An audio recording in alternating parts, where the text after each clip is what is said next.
Hello guys! Welcome sa aking YouTube channel. So ngayon is tutorial ko naman sa inyo kung paano maglagay ng script sa Mobile Legends. So ilalagay natin is Modena Butterfly. So sa akin meron na, pero maling file yung nalagay ko kasi nga may bug yung passive nun. Tinanong ko na din kay Flop Tropicas, basta ko naman basa doon yung nagtanong ako sa kanya, hindi niya daw ma-fix. So ngayon is papakita ko sa inyo yung ayos na din. Yung katulad ngayon lang din, pero old effects siya. So, nasa description lang po guys yung video. Tapos, doon nyo po makikita yung link. Then, ayan, makikita nyo po dito to.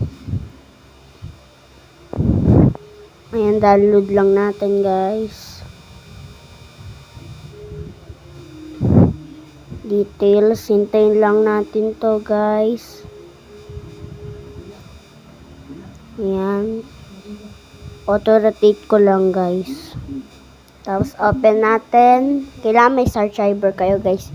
At saka meron din akong guys, ito is para sa mga may gustong siya guys, may gustong maglagay ng skill icon. So ganito lang, device storage, Android data.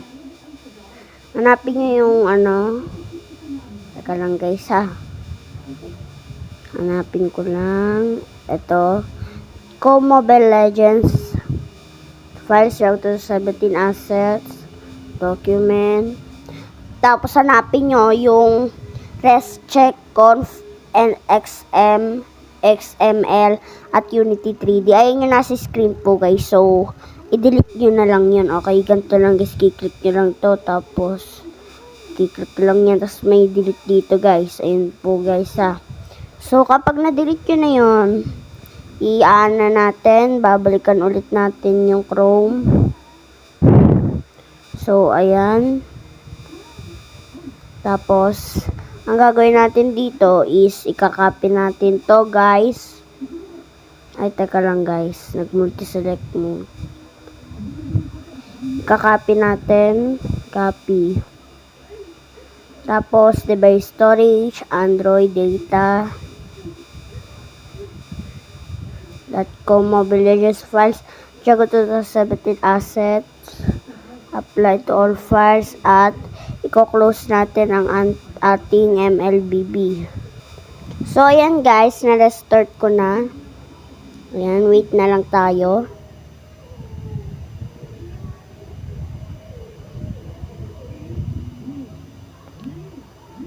So, yan, mamadalin ko na lang yung pagpindot ng heroes kasi nga, para wala ng events na magpakita. O yan, nagpakita kasi nga, napindot ko yung collection.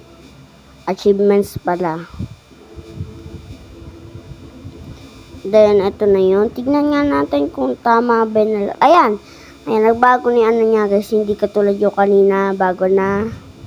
Ayan, meron na siyang kasi nga, dinilit natin yung XML at saka yung Unity 3D. Tignan nga natin, tapos tignan nyo, yung logo niya, legend na old. Wow! Tapos, syempre, walang title yan kasi nga, script lang yan. So, yan, gumagana naman. Tignan nyo, let's see kung maganda nga ba to.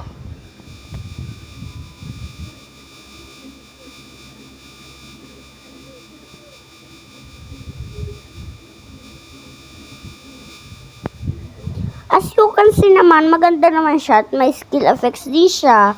So, maganda na din to para sa akin. Best skin na to para sa akin. So, yun lang guys. Sana naman magustuhan nyo itong video to at naintindihan nyo lang din. Nasa description lang po yung video. Maraming salamat po. Paalam.